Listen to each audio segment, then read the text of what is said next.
President Donald Trump's top U.S. envoy cut short Gaza peace talks. Steve Witkoff blames Hamas for showing, quote, a lack of desire to reach a ceasefire.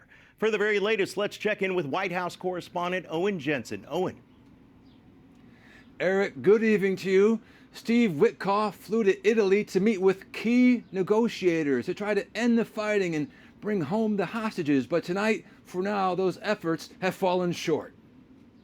A plume of smoke seen rising over northern Gaza today as efforts to reach a ceasefire come to a halt. President Donald Trump's special envoy writing, while the mediators have made a great effort, Hamas does not appear to be coordinated or acting in good faith. Steve Witkoff adds, it is a shame that Hamas has acted in this selfish way. A spokesman at the U.S. State Department adding, well, look, ultimately the statement speaks for itself, but the question has never been our commitment to a ceasefire. The question has been Hamas's commitment to a ceasefire. Israel also recalled its negotiating team after the ceasefire negotiations collapsed.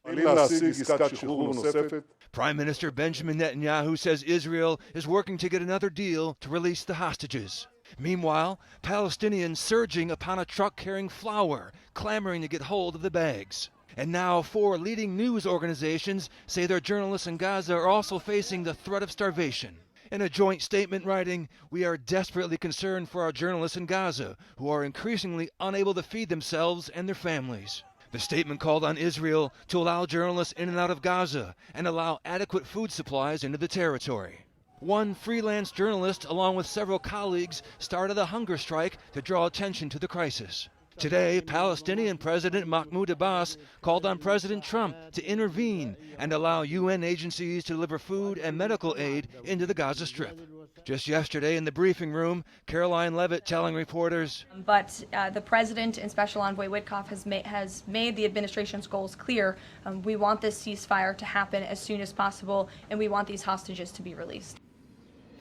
Now, tomorrow, President Trump heads to Scotland. That's where his mother was born and raised, and he's got a couple of golf resorts there. And he'll be meeting with the Scottish First Minister and the UK Prime Minister.